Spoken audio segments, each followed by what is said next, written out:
Oh, it's so weird, it's just luck. I mean, I had no idea what I was doing. Ever wondered why Linda Ronstadt stayed single her whole life? In this video, revelations that have made fans shocked and worried as she confesses why she could never marry. The enchanting voice behind timeless classics like Blue Bayou and Maria Ronstadt remains an enigmatic figure whose personal life has largely been shrouded in mystery. Her life is marked by both success and the echoes of loneliness. Its perspective on marriage, it's essential to closely examine the roots of her upbringing. Her early years unveiled a canvas of influences and personal choices that would life.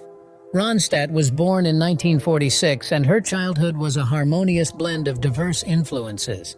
She embodied a blend of Mexican and white heritage, roots, and her mother's white background. Raised in Tucson, Arizona, Linda's parents were not only supportive, but also crucial contributors to her musical upbringing. Her father was a prosperous machinery merchant and had a deep appreciation for traditional Mexican music. He passed on his love for the diverse sounds of ranchers and siblings. Ruth Ronstadt, her mother, was a homemaker with a passion for opera, introducing Linda to the world of classical music. As a child, Ronstadt blossomed, and she began singing in local venues alongside her siblings. The arid landscapes of Tucson served as both a backdrop and a muse, influencing the permeate her vocals in years to come. It all started with her band, the Stone Ponies, and their catchy hit Different Drum back in 1967. Quickly propelled her into the spotlight as a solo artist, where she became a true pioneer, fearlessly exploring various music genres. Just imagine her album country, rock, pop, lounge, and more, reflecting her talent in every genre. One of her crowning achievements is the Spanish-language masterpiece, Canción. In 1969, she made history as a solo artist with Hand-Sewn, Homegrown, recognized as the first alternative country album by a woman. Seamlessly navigated between genres, earning her a place at the top with 3 records dominating the U.S. charts: Heart Like a Wheel in 1974, Simple Dreamin', and Living in the USA in 1978.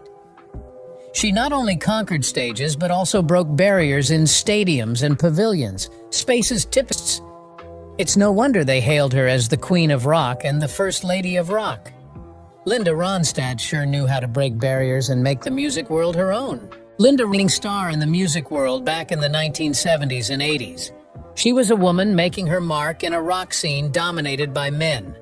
But it wasn't all glitz and glamour. The industry, with its share of sexism, made her work twice as hard to claim her spot. She opened up about the tough times, expressing how lonely the road felt. That makes you realize they haven't even come up with a word for that kind of loneliness. Here's the interesting part. Despite being a superstar, Linda Ronstadt had moments. Imagine this iconic singer questioning her own abilities. In a 2019 documentary, her former manager spilled the beans about how she'd worry when people whispered at her concert. They were saying, "She's the worst singer I've ever heard." In an interview, Linda shared her journey, admitting that she didn't always feel like she sang well enough. It took where she could forget everything else and just immerse herself in the music. She had this magical connection with the music that transcended self-doubt. When it comes to her not to see familiar faces in the audience, it made her uneasy. She couldn't fathom why people came to see her perform. It's weird, isn't it? The challenges she faced as a the constant scrutiny made it hard for her to observe others, and relationships became a real puzzle, especially when she spent so much time on that tour bus. Between a touring musician's life and the tales you find in those seafaring books, like the ones penned by Joseph Conrad of Heart of Darkness fame. Imagine the vivid scenes, sailor's life, the repetitive harbors worldwide, and the camaraderie with those same old salty characters. Linda equated it to life on tour, where every day lasts. A journey of buses, hotels, sound checks, shows, dinners, and post-dinner performances. Rinse and repeat. So does that mean she didn't involve herself? No.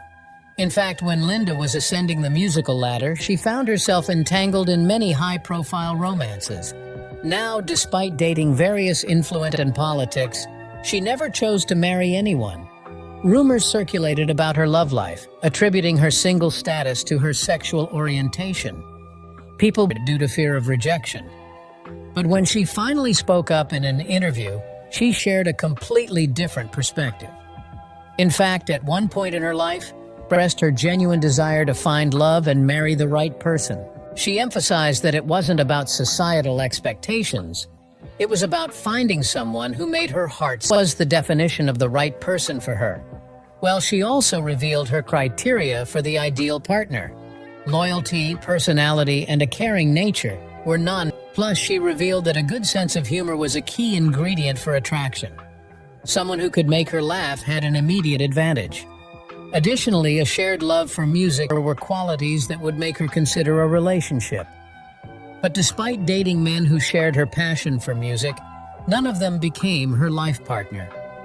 She for her singlehood later in life, shedding light on a different journey. While her peers were settling down and starting families, she was pouring her heart and soul into creating music. Maria Ronstadt made a deliberate choice to place her artistic journey above conventional views on marriage.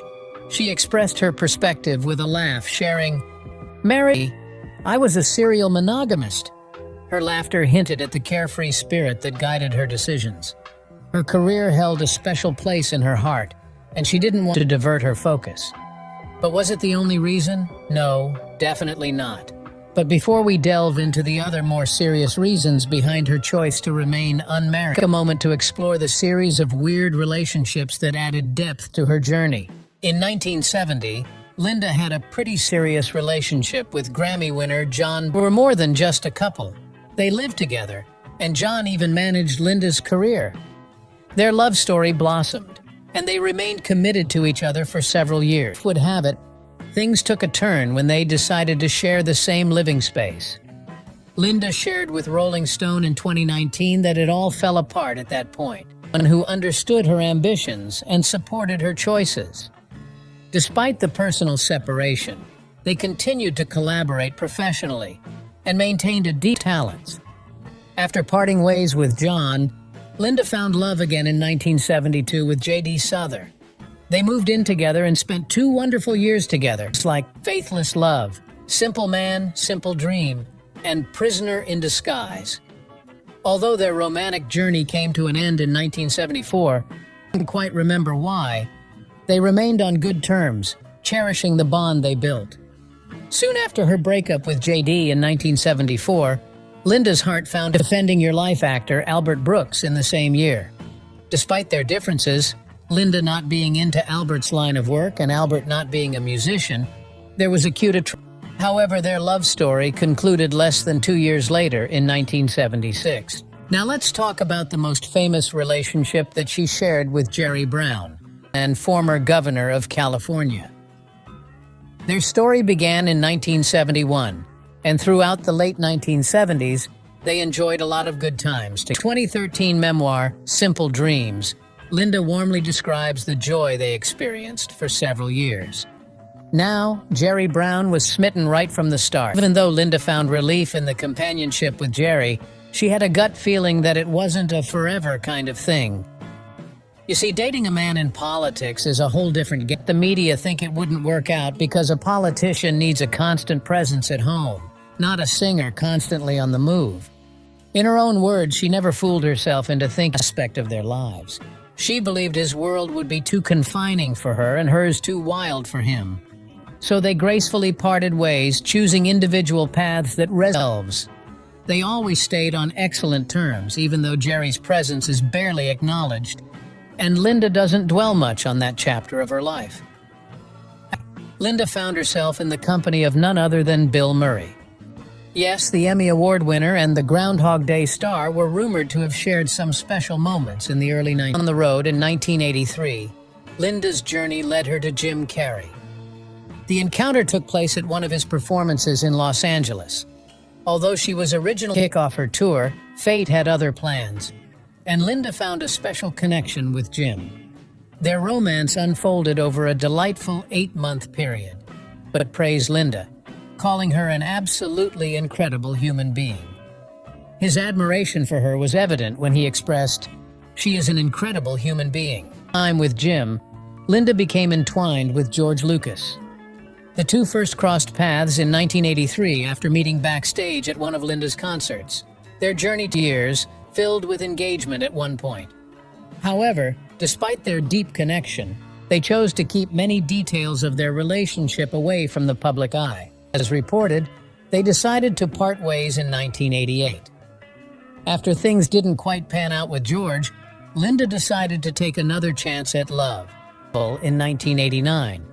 Their musical connection was as strong as their romantic one, recording duets like Don't Know Much and When Something Is Wrong with My Baby, even dubbed the first couple of pop music. However, their romantic journey came to a close in 1992. Since then, Linda has embraced the role of a singer and loving life to the fullest. Now, with such talented and charismatic men in her life, you might be wondering why Linda never considered any of them for marriage. Did she never? Well, back in 1974, she pointed to the crazy Hollywood lifestyle as the reason behind her hesitation to fully commit to love. Her approach to relationships, expressing her reluctance to set herself up for disappointment. Relationships just don't seem to last for very long, you know? I used to wonder, why can't people just get married and stay married? It's just not that simple. You're bombarded with new information all the time, and you inevitably change. Relationships posed a near impossible challenge. Constant temptations for new connections, limited time, and the competitive nature of the people she encountered, mainly fellow musicians, contributed to the complexity. So, concentrating solely on her career was not the only reason for her not getting married. Actually, she always embodied a fierce, personal, and creative life. She never wanted to sacrifice her independence. In fact, during a 2019 interview with the Washington Post, she boldly declared her marriage, emphasizing her unwillingness to compromise. "I don't like to compromise. If I want a pink sofa and somebody doesn't want a pink sofa, I'm not sofa." In contrast to her frank reflections on relationships and marriage, Linda's experiences also diverged from the stereotypical image of rock stars in the early 70s. While many are perceived to have engaged in wild parties fueled by various indulgences, Linda's story takes a different turn. Despite her independent, unique figure in the era's music scene. Acknowledging that she did try some unconventional things, she humorously shares a personal detail that sets her apart. But my addiction is to reading.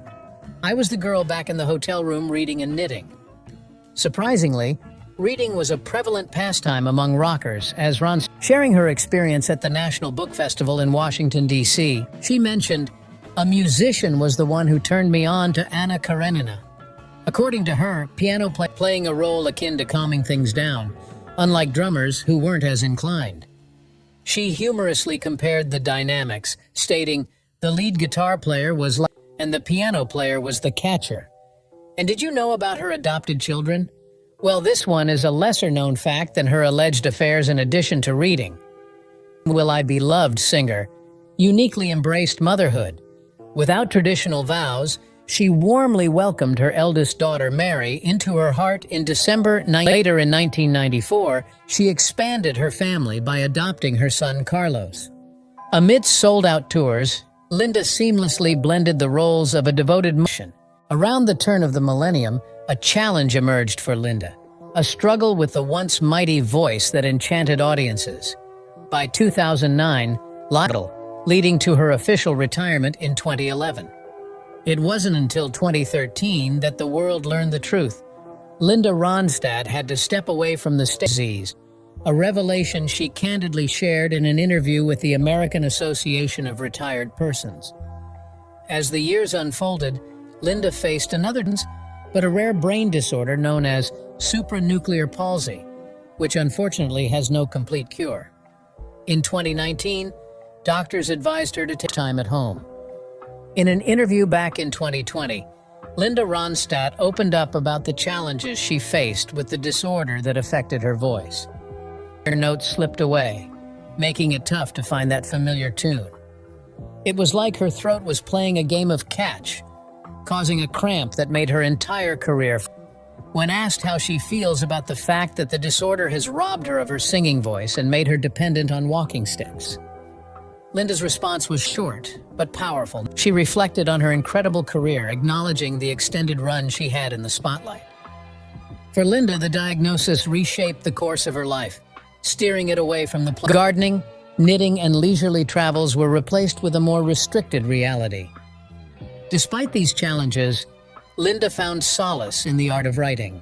Journey, allowing her to revisit the landscapes of her past and reconnect with cherished memories of people who are no longer physically present, but echo vibrantly. So does it indicate that she has disconnected herself from music? Not at all. Despite the ongoing battle with progressive supranuclear palsy, this Grammy Award music remains an indispensable part of her life. In a heartfelt conversation, Linda candidly shared the challenges she faces and how her love for music. And I can't sing at all, but I still love music and can still play music in my head. While she may no longer produce the enchanting tones that once captivated millions in her prime, Linda's legacy is firmly secured. In 2014, she earned a well-deserved spot as a first-ballot Rock and Roll Hall of Famer. For her forever holds a place among the greatest vocalists across genres. If you are wondering whether she is still single or not, then let us tell you that now, in her late 70s,